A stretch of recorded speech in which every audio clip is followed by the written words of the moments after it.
আসসালামু আলাইকুম।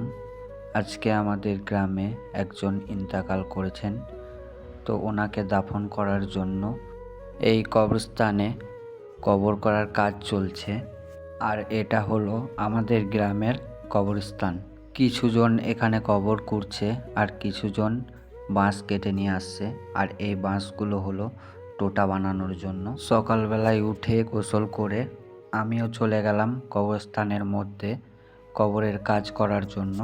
ওখানে গিয়ে দেখি কবরের কাজ প্রায় অর্ধেক হয়ে গেছে।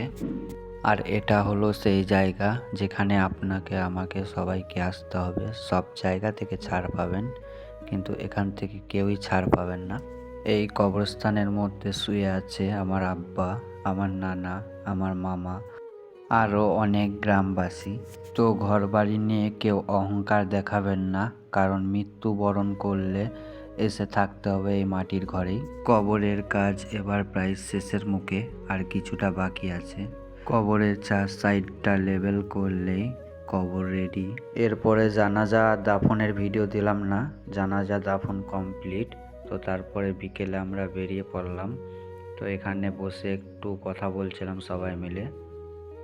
এখানে বসে কথা বলতে বলতে সন্ধ্যা লেগে গেল। তারপরে চলে যাচ্ছি আমরা বাড়ি। এখানে আজকের মিনি ব্লগ শেষ করলাম। লাইক কমেন্ট করে পাশে থেকো।